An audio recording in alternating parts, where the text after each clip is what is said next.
जिसके पहले मैं प्रोडिक्शन चालू करूँ, ये सारे प्रोडिक्शंस सिर्फ बेस्ड हैं टीम के लॉन्ग रन्स पे, उनके ग्लोरी रन्स पे, रिलायबिलिटी पे, जो उनके टेक्निकल एरर्स आए गाड़ी में, जो अपडेट्स आए, जो इतने हमको समझ में आए, जितने एरोडायनेमिक अपडेट्स गाड़ी ने किए हैं, जितने इंटरव्यूज़ टीम प्रिंसिपल्स ने दिए हैं, ड्राइवर्स ने दिए हैं, ये सारी चीज़ों के बारे में, प्लस हमको जितना डेटा मिला है, हमने जितना डेटा सोशल मीडिया के अलग अलग चैनल्स पर स्टडी किया है, उनके बेसिस पे प्रोडिक्शंस हैं।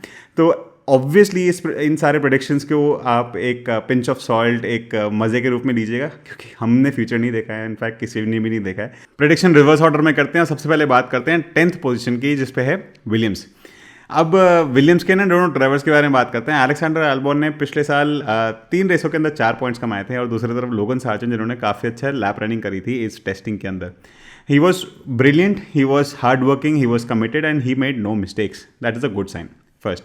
सेकेंड, अगर अपन बात करते हैं टीम मैनेजमेंट की, तो team management had a very bad season all together, winter season all together. सबसे पहले यॉस कैपिटो गए, फिर FX डिमेजन गए, अब वीटर चले गए, जो उनके एरोडायनामिक हेड थे। 3 की लोगों को उन्होंने खो दिया है विलियम्स के अंदर। अब खाली जेम्स हॉवल्स हैं उस टीम को संभाले हुए। Dorilton Capital and Williams need to align their goals and align a lot of things so that progress can happen. Williams have completed second most laps in this testing, which is a good sign, which means the reliability of the car is there. They've made the most gains as well. उन्होंने सबसे ज़्यादा gains किए हैं। पिछले साल से इस साल तक गाड़ी काफ़ी अच्छी दिख रही है, बेहतर कंडीशन में दिख रही है, बट टेस्टिंग की condition and race conditions are very different. Plus this is one of the longest ever calendar of formula 1। तो पूरे साल ही अपडेट्स आने पड़ेंगे, पूरे साल ही अपडेट्स लाने पड़ेंगे, अलग अलग एरियाज़ के अंदर काम करना पड़ेगा टीम को। खाली स्टैगनेट होकर नहीं बैठ सकते अगर रिलायबिलिटी ठीक है और गाड़ी पिछले साल से कंपैरिजन में अच्छी है, बार काफ़ी लो है। Hence they need to work their pants off. I am keeping them at 10th position is because I have good promise in them. I want to see them fighting with Alpha Tauri at least, but let's see what happens. Now 9th position के अंदर obviously Alpha Tauri का रखते हैं। Alpha Tauri unfortunately उसका morale काफ़ी down होगा, but I think Red Bull will push Alpha टॉरी to perform better so that उनके सेल अगर वो करने वाले हैं इस टीम को तो उसकी वैल्यू बढ़ पाए। Nyck de Vries is one of the most experience rookie drivers right now. उन्होंने पिछले साल प्लस इस साल मिला के 5 टीमों के ड्राइव कर लिया है, एक ऑलमोस्ट करने वाले थे। Mercedes, Williams, Alpine, Aston Martin and now Alpha Tauri के अंदर वो ड्राइव कर रहे हैं। देन मैक्लेरन के अंदर ऑलमोस्ट ड्राइव करते करते रह गए थे जब लैंडो नॉरिस की तबीयत खराब हो गई थी ब्राज़ीलियन ग्रांड प्री के अंदर। दूसरी तरफ हमारे पास यूकी त्सुनोडा जो ऑलरेडी टीम के अंदर 2 साल बिता चुके हैं। He will be the leader and उनको प्रूव करना है अपने आप को इस साल। I think this is the most important year for Yuki Tsunoda. अगर वो अपने आप को प्रूव कर पाते हैं तो ही मेरे ख्याल में वो रुक पाएंगे रेड बुल के अंदर। But I definitely want Yuki Tsunoda to perform, and जितना वो ज़्यादा बोलते हैं उतना अच्छा परफॉर्म भी करें तो ज़्यादा मज़ा आएगा। अल्फा टॉरी ने टेस्ट के अंदर सबसे ज़्यादा 456 लैप्स फिनिश किए थे, which shows that reliability is there. Honda का powered engine is good, but ultimately understeer is one problem that haunts them from last year to this year, and it's a known secret in the paddock all together. अगली अपन बात करते हैं 8th position के बारे में, जिसमें मुझे लगता है हास उसको रिटेन करने वाला है पिछले साल तक। इस साल तक गाड़ी बेटर है, रिलायबल है, उसके अंदर कोई इशूज़ नहीं है। It's not the best car out there in midfield obviously, but it doesn't have anything bad in that as well. Overall गाड़ी की design is not very aggressive but reliable, and I am sure वो हर track के ऊपर average perform करेगी। In qualifying I think they will be quite regulars in the Q2, specially उनके driver lineup के अंदर। They very experience driver lineup when it comes to Kevin Magnussen and Nico Hulkenberg. निको के पास में ये जो साल थोड़ा लाइट रहेगा। In fact first couple of races will be a bit light for him because he is coming after a long time break from a formula 1 car to this year. And then Kevin Magnussen के पास एक साल का experience obviously है before his sabbatical before that. Anyways coming back to the point, इस साल अच्छी बात ये भी है हास के लिए दैट उनके पास जो पैसा होगा वो कॉस्ट कैप को टच करेगा। So I think they have ample amount of money. And anyways now coming to the 7th position, and I am dropping McLaren from 5th position to 7th position, the 5th position that McLaren had last year. Anyways, उनके lineup के बारे में बात करते हैं। लैंडो Norris ने मुझे लगता है पिछले साल मैक्लेरन के ट्रैक्टर को खींच के वहाँ ले गए थे 5th पोजीशन पे जहाँ वो ले जा सकते थे। The true reflection of McLaren as a car and the technology was the driving या फिर was the performance of Daniel Ricciardo. अब डैनियल रिकार्डो ने जैसा परफॉर्म किया था वो एक एब्सोल्यूट रिफ्लेक्शन है। जो मैक्लेरन थी पिछले साल उतनी ही खराब थी, उतनी एजी थी। नाइफ एज कैरेक्टरिस्टिक बताते हैं लैंडो नॉरिस इस गाड़ी को। बहुत एजी थी, बहुत अनरिलायबल थी। स्टेयरिंग के टाइम पे स्टेयरिंग नहीं होता था, कभी अंडर स्टेयर कभी oversteer, and it was peak performance ऐसे ऐसे चलता था। इसका मतलब ये है कि गाड़ी जहाँ जाना चाहते हैं वहाँ पे स्ट्रगल करना पड़ता था ले जाने के लिए, in terms of corner balance, in terms of oversteer, understeer, etcetera etcetera. Hence it was a typical car for even Daniel Ricciardo's calibre driver to drive in, but Lando Norris ने जैसे तैसे करके वहाँ पहुंचा जहाँ पे वो है। He will be the trump card this year as well, but Oscar Piastri that will help as well. Oscar Piastri को आधा सीजन तक लगेगा, बेल्जियम या जैनबॉर्ड तक लगेगा ग्रूव के अंदर आने में, बट आई थिंक अगर वो सीजन के एंड तक हर रेस के अंदर लैंडो नॉरिस को compete कर पाएँ, उनके आसपास घूम पाएँ, तो I think it will be a win for him. इन सब का रीज़न मुझे लगता है ज़ैक ब्राउन ने एक हिंट से बताया था जब उन्होंने बताया था कि उनका जो करंट विंटरनल CFD है वो बहुत पुराना है, तो और उनका जो नया CFD एंड विंटरनल आने वाला है वो 2025 में आएगा, तो इतने साल तक 2 साल और उनको स्ट्रगल करना पड़ेगा, because they don't have enough and apt equipment. They have to hire somebody else's equipment, hence the reliability is not as par as possible. After the testing they were the least experienced team. उन्होंने सबसे कम lap time बताया है track के ऊपर, hence they are under prepared going into the season. Let's see what happens. वो ये भी बोल रहे हैं कि भाई बाकू के अंदर या बाकू के जस्ट एक रेस बाद वो अपने अपग्रेड्स लेके आएंगे, वो कितने रिलायबल होंगे, ब्रेक कूलिंग प्रॉब्लम सॉल्व होगी या नहीं, गाड़ी के understeer and oversteer के एजीनेस की प्रॉब्लम सॉल्व होगी या नहीं, कॉर्नर बैलेंस में प्रॉब्लम सॉल्व होगी या नहीं, इतनी सारी चीज़ें सॉल्व करने के लिए प्लस एक रूकी ड्राइवर और है, तो all my best wishes. Hence I am placing मैक्लेरन on 7th, but वो 8th भी जा सकते हैं. नेक्स्ट हम बात करते हैं प्रेडिक्शन के टेबल के अंदर 6th पोजीशन पे आते हैं Alfa Romeo. Valtteri Bottas was quite happy with the car, with all the setup and everything. The car looks balanced, the car looks consistent, and like the car looks reliable. The car is an improvement from last year. There is no big limitation. Porpoising improve हो गया है. Plus मुझे लगता है कि जो Guan you के 1 साल के एक्सपीरियंस के बाद प्लस Valtteri Bottas के 10 रेस विन के एक्सपीरियंस से मुझे लगता है कि टीम Q3 में कभी कभार गेस्ट बन के आएगी, हमको दिखेगी. Hence I'm keeping them in 6th position and I have huge expectations from Zhou Guanyu going into this season because he's a hard-working individual. Alpine was definitely sandbagging in the entire testing. यार इतनी वो लो beat team है नहीं जितने वो आपको दिखाया. मुझे डेफिनेटली लगता है कि इंजन मोड्स लो थे एंड फ्यूल लोड्स अप थे, बिकॉज ड्राइवर्स के चेहरे पे अच्छी खासी स्माइल थी, टीम प्रिंसिपल के चेहरे पे, ऑटमार शॉफनर के चेहरे पे अच्छी खासी स्माइल थी. वो काफ़ी एंथुजियास्टिकली सारे इंटरव्यूज़ का जवाब दे रहे थे and they did well. They were very balanced team. There were no big issues in the whole team. They were well controlled. Their long runs were impeccable. They were predictable and controlled. But I think the team was sandbagging and they will have a better car going into the Bahrain GP.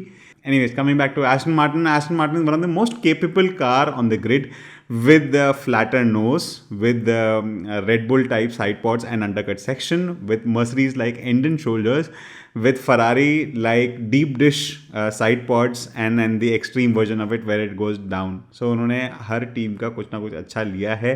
Plus पिछले साल की गाड़ी पर उन्होंने काफ़ी innovations करे थे जो इस साल को कंटिन्यू करे हैं. उन्होंने whatever the issues they ironed out. Even James Elliott and Adrian Newey. James Elliott जो मर्सिडीज़ के टेक्निकल डायरेक्टर हैं, एड्रियन न्यूई रेड बुल के, उन्होंने भी काफ़ी तारीफ करी डैन फैलोस की जिन्होंने इस कार को डिज़ाइन किया है. And I think all together it looks like a complete package. It's not just hype and it's real because we could see the car, we could see the longer runs as well. अगर Fernando Alonso के एक interview की, बहुत ही latest interview की अगर बात माने तो on the last day they did a very long run. They did a race simulation 57 laps of the Bahrain Grand Prix altogether on the track with real tire changes and pit stop etc. And according to him Ferrari also did the same. But they were better and faster than Ferrari. So altogether it looks like a fantastic car. The development is fine. The team's attitude is right. There's huge investment that Lawrence Stroll is putting in. There's a new factory that's coming up. New wind tunnels is there.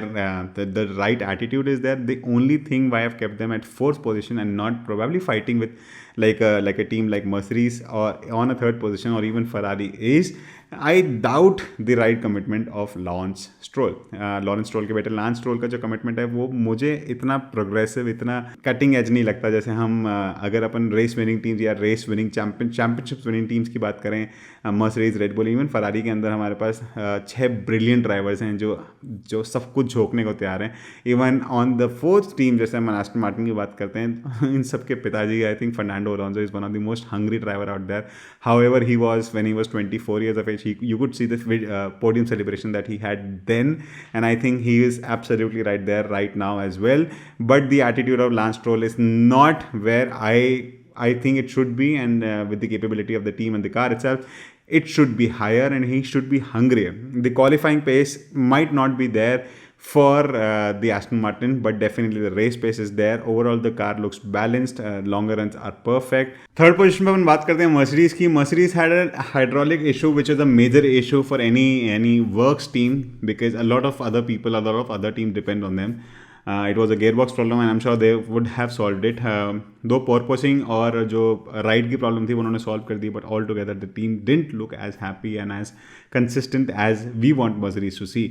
Plus इस साल testing के अंदर उन्होंने एक high downforce रेलविंग चलाया था, जिसके कारण भी उनका परफॉर्मेंस एज इंप्रेसिव एज नहीं लगा होगा जैसे हम देखना चाहते थे. But the day two was damning, was very bad. They had a very mixed testing altogether. First day was good, second day was bad, and third day was okay and probably better. Longer runs के ऊपर गाड़ी ठीक लगी, but not as impressive as we want to see. Again, corner balance was better, but not as optimum as we want the Mercedes to see. I wish them all well, and I think April के season, because we have 4 weeks free because of the cancellation of Chinese Grand Prix, we want them to improve even better and come back with a package and a bang. I think Mercedes के पास एक dream lineup है जिसके अंदर Lewis Hamilton, George Russell आते हैं. George Russell already an F2 champion. Lewis Hamilton we all know is one of the greatest driver in the history of the motorsport altogether. He is a 7-time world champion, and I think if Mercedes is able to give Lewis Hamilton the better car that he deserved this year, even a slightly less than that, he will put that car amazingly into the race positions. He's the champion in strategy, and he knows what to do whenever possible. उनके छत्र छाया के अंदर I think George Russell also improving his game too much, and he's altogether a much more mature driver than a couple of drivers in the same league as well.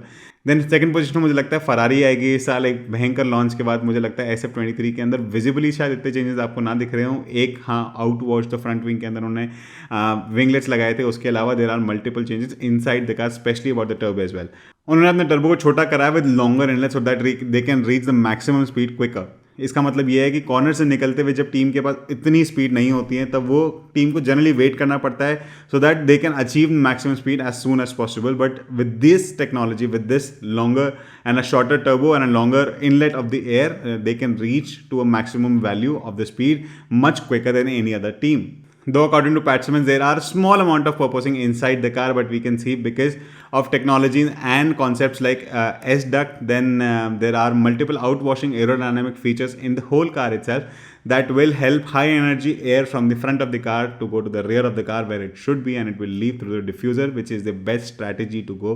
पिछले साल के अंदर हमने देखा था 12 पोल पोजीशन थी फरारी के पास, but race pace के अंदर उन्हें टायर डेग्रेडेशन के कारण काफ़ी उनको नुकसान हुआ. प्लस हमने देखा था बाकू के बाद आई थिंक पिछले साल उन्होंने अपने पावर यूनिट को डिक्रीज कर दिया गया था, लोअर कैपेसिटी पे चला रहे थे so that they can sustain and survive the whole season. But this year that problem is gone. We can see the car is quite stable. The car is extremely consistent, especially on the longer run. बाहर के अंदर third day के ऊपर जब उन्होंने run किया था पूरा रेस सिमुलेशन के अंदर 57 laps के साथ, they were quite stable, they were quite consistent, and there were no major issue in the car as much as possible we can see. Anyways, I think the overall car was quite impressive. The front end was strong, the longer runs were consistent, shorter runs were even better than last year. Plus I think the change of directions and the braking was also good. Then ultimately we come to the best and one of the most obvious position of this prediction and predictions of everybody who is predicting Formula 1 2023 season.